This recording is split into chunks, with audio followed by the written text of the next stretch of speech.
మీరు రెగ్యులర్గా ఫస్ట్ నుంచి ఓకే ఆ క్షణక్షణం పక్కన పెడితే తర్వాత మీకు బ్రేక్ ఇచ్చింది మళ్ళీ అతడు త్రివిక్రమ్ గారే కదా. త్రివిక్రమ్ గారితో కంటిన్యూస్గా చేశారు. మళ్ళీ ఏంటి త్రివిక్రమ్ గారు సినిమాలో కనబడట్లేదు? నాకు తెలిసి మీ ఇద్దరి మధ్య పెద్ద గ్యాప్ వచ్చిందని విన్నాను.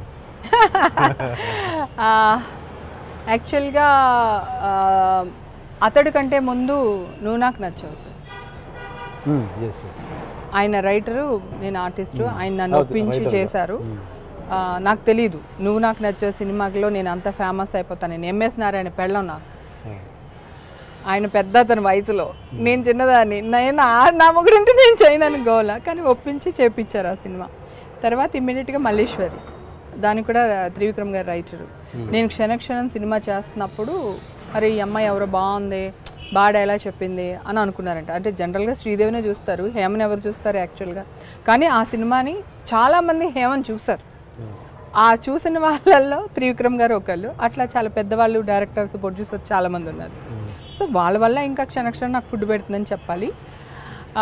త్రివిక్రమ్ గారి సినిమా అంటే నాకు ప్రాణం అండి. ఆయనన్నా ప్రాణం, ఆయన సినిమాలన్నా ప్రాణం. ఓకే, బేసిక్గా ఆయన ఒక సినిమా వస్తే నేను 4-5 సినిమాలు వదులుకోవడానికి కూడా రెడీ అవుతాను. దూసుకెళ్తా సినిమా వదిలేశాను సార్. దాంట్లో సూపర్ డూపర్ క్యారెక్టర్ విష్ణుబాబు, మన మోహన్ బాబు గారు. ఆ సినిమా వదిలేశాను.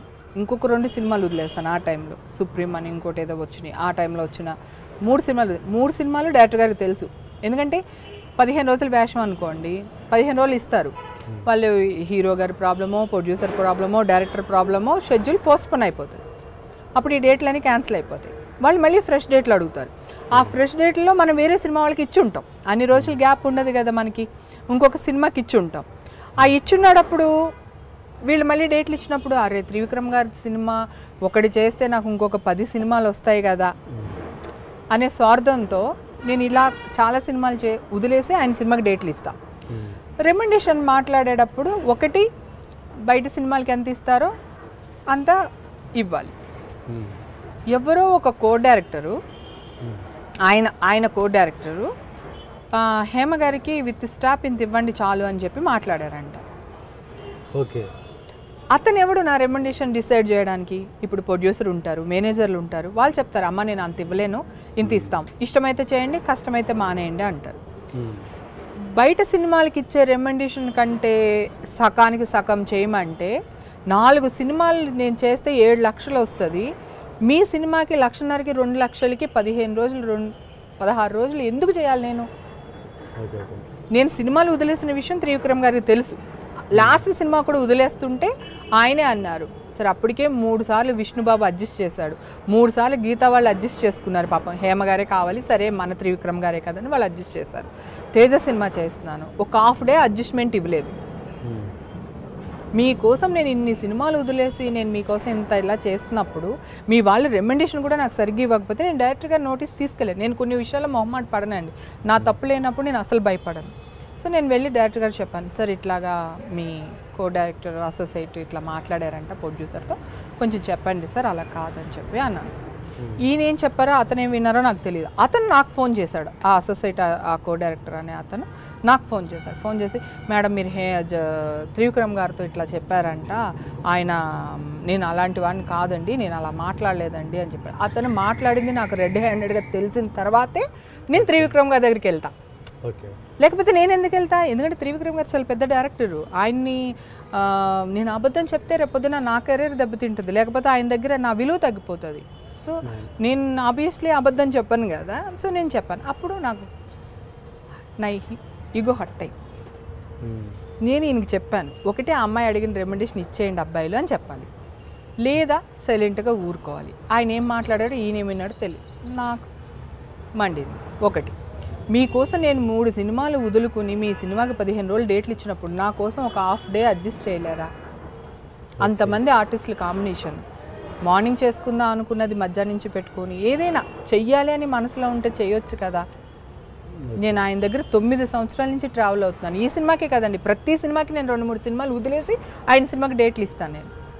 ఎందుకంటే ఆయన సినిమా వల్ల నాకు 10 సినిమాలు వస్తుంది. దట్ ఈస్ నా స్వార్థమే, అది త్రివిక్రమ్ గారు తప్పు కాదు, నా స్వార్థం, నా కెరీర్ కోసం నేను ఇస్తున్నాను ఆయనకి. ఆయన నన్ను అర్థం చేసుకోలేదు. అట్లా ఎట్లా డైరెక్ట్గా చెప్పిన తర్వాత కో డైరెక్టింగ్ నాకు చేయకూడదండి, అసోసియేట్ అయినా అయినా నాకు చేయకూడదు ఇంకా. అంటే నీ మీద అసిస్టెంట్ డైరెక్టర్కి గౌరవం లేదు. సో గౌరవం లేని వాళ్ళ మాట విన్నావు కానీ ఇన్ని సంవత్సరాలు మీతో ట్రావెల్ చేసిన నా మాటను మీరు నమ్మలేదు. ఓకే, కాలమే మీకు సమాధానం చెప్తుందని సైలెంట్ అయిపోయింది సార్. నేను ఇంకా డైరెక్టర్ గారికి ఫోన్ చేయడం కానీ జనరల్గా నాకు చిన్న గొప్ప తగిలితే కూడా డైరెక్టర్ గారికి ఫోన్ చేశారు, సార్ ఇలా గొప్ప తగిలింది దీనికి ఏం చేయమంటారు అనే టైప్ అనమాట. ఏదైనా సలహాలు నా ఇంట్లో విషయాలు కానీ నేను ఏదైనా చేయాలనుకున్న విషయాలు కానీ ఆయన పెద్దరికంగా బాగా ఆలోచిస్తారు. ఒక ప్రాబ్లం ఉంటే దాన్ని టాప్ యాంగిల్లో ఆలోచిస్తారు. సో అందుకని నాకు ఏదన్నా కష్టం సుఖం ఏది ఉన్నా కూడా నేను ఆయనతో షేర్ చేసుకుంటాను. ఆయన ఏదైనా సలహాలు ఇస్తే పాటిస్తాను, ఈ రోజు కూడా పాటిస్తాను. అప్పుడు ఈగో హట్ అయ్యి నేను ఆయనతో మాట్లాడడం మానేశాను, ఫోన్ చేయడం మానేశాను. అసలు ఆయన ఇలా వస్తుంటే నేను ఇలా తిరిగి వెళ్ళిపోయేదాన్ని. అంత మండింది సార్, నాకు కడుపు మండింది. సో అందుకని మాట్లాడడం మానేశాను. ఒక 5 డే కార్లో వెళ్తూ ఉన్నాను ఫిలిం సిటీ నుంచి. ఆయన బయట కూర్చున్నారు, ఫిలిం సిటీ బయట ఆయన ఏదో షూటింగ్ చేసుకుంటున్నారు. మా డ్రైవరు అమ్మ త్రివిక్రమ్ గారు అన్నాడు. త్రివిక్రమ్ గారా అని, సార్ నా ప్రాణం కదా సార్ ఆయన, త్రివిక్రమ్ గారా అని ఇలా చూశాను. ఆయన నేను చూసా సార్, ఐ కాంటాక్ట్ అయిపోయింది.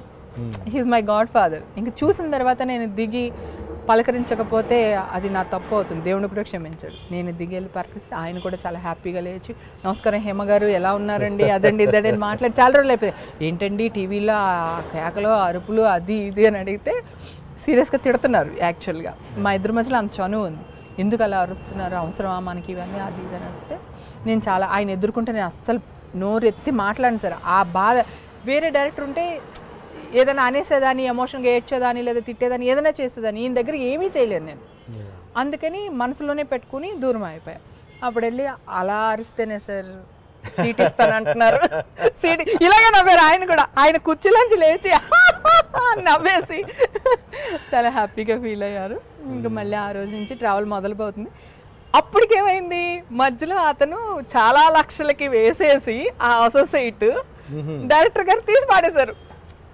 ఈ మధ్య గ్యాప్లో 2-3 years మాట్లాడలేదు సార్ ఆయనతో నేను. సో ఇప్పుడు నెక్స్ట్ సినిమా చేస్తున్నారా?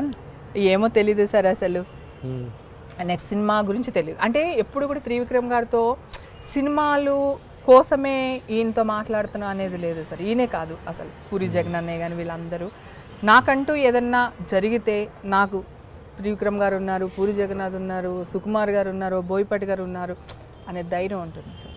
వాళ్ళు నా బ్యాక్ బోన్. సో అందుకని వాళ్ళు వేషం ఇచ్చారా, డబ్బులు ఇచ్చారా అట్లాంటి ఆలోచించి ఇస్తే సూపర్ బ్రహ్మాండంగా చేయొచ్చు అట్లా అనమాట. వాళ్ళు బాగుంటే నేను బాగుంటాననే రకం అది అయిపోయింది. వాడు సన్ ఆఫ్ సత్యమూర్తి దాంట్లో ఫుల్ కొట్టేశాడు. అది డైరెక్టర్ గారు తెలిసి వాడిని తీసేశారు. ఇదేదో నేను చెప్పినప్పుడే నన్ను నమ్మి వాడిని అతన్ని కంట్రోల్ చేస్తుంటే నేను హ్యాపీగా ఫీల్ అయ్యిండే.